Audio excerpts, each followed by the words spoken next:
ശബരിമലയിലെ സ്വർണ്ണക്കൊള്ള സംബന്ധിച്ച് എന്തൊക്കെയായിരുന്നു പുകിൽ? സർക്കാരിനെ താഴെ ഇറക്കാൻ പ്രതിപക്ഷവും ബി.ജെ.പിയും കൊണ്ട് ഓട്ടമായിരുന്നു. പിണറായി വിജയനും കുടുംബവുമാണ് ശബരിമല കൊള്ള ആസൂത്രണം ചെയ്ത് നടപ്പിലാക്കിയത് എന്ന തരത്തിലായിരുന്നില്ലേ ശ്രീ വി.ഡി. സതീശന്റെ ഒക്കെ ആരോപണം. ശരിക്കും സംഭവിച്ചത് CPM-ന് അവിടെ എന്തെങ്കിലും പങ്കുണ്ടോ? ഇന്ന് ടി.പി. രാമകൃഷ്ണൻ ഇടതുമുന്നണി കൺവീനർ പറഞ്ഞതുപോലെ സർക്കാരിന് എന്തെങ്കിലും അവിടെ പങ്കുണ്ടോ? ഒരു പങ്കുമില്ല. അപ്പോ ഇലക്ഷന് 4 വോട്ട് കിട്ടണം. അതിന് ഭഗവാൻ അയ്യപ്പനെ തെരുവിലിറക്കണം. അയ്യപ്പന്റെ പൊന്നും അതുപോലെ തന്നെ മറ്റ് വിലപിടിപ്പുള്ള സംഭവങ്ങളും SIT-യുടെ അന്വേഷണ റിപ്പോർട്ട് പരിശോധിച്ചു കഴിഞ്ഞാൽ അവരുടെ അന്വേഷണം ചെന്നെത്തുന്നത് ശബരിമല സന്നിധാനത്തെ താഴികക്കുടങ്ങൾ വരെ പൊന്ന്, അതിലെ പൊന്നു വരെ അടിച്ചു മാറ്റാൻ ഇവർ ആസൂത്രണം നടത്തിയിരുന്നു എന്നാണ് വിവരങ്ങൾ പുറത്തു വരുന്നത്.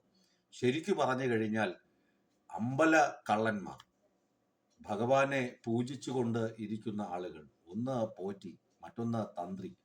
ഇത് വളരെ വേദനാജനകമാണ്. ഭഗവാനെ നിത്യവും പൂജിക്കുന്ന ആളുകൾ തന്നെ ഭഗവാന്റെ സ്വത്തുവകകൾ തട്ടിയെടുത്ത് വിൽക്കുക, കോടീശ്വരന്മാരാകാൻ ആഗ്രഹിക്കുക. ഇതൊക്കെ ഏതായാലും അയ്യപ്പ ഭഗവാൻ ആദ്യം കൊടുത്ത പണി വിജയ് മല്യയ്ക്കാണ്. പിന്നീടും അയ്യപ്പ ഭഗവാനെ കബളിപ്പിച്ച് പോയ ഉണ്ണികൃഷ്ണൻ പോറ്റിക്കും കിട്ടി പണി. ഇപ്പോഴിതാ സാക്ഷാൽ തന്ത്രി കുടുംബത്തിലെ തന്ത്രി കണ്ഠരര് രാജീവരര്.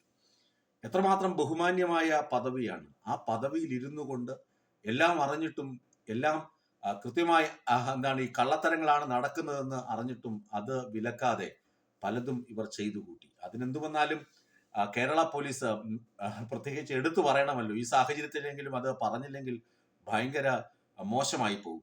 പിണറായി വിജയന്റെ പോലീസ് അല്ല ഇത്, ഹൈക്കോടതിയുടെ നിർദ്ദേശാനുസരണം പ്രവർത്തിക്കുന്ന പ്രത്യേക അന്വേഷണ സംഘം. ആ അന്വേഷണ സംഘത്തിൽ ഇടതുമുന്നണി സർക്കാർ ഒരിക്കലും ഇടപെടില്ല എന്ന വാക്ക് പറഞ്ഞിട്ടുണ്ട്. അത് തന്നെയാണ് സംഭവിച്ചുകൊണ്ടിരിക്കുന്നത്.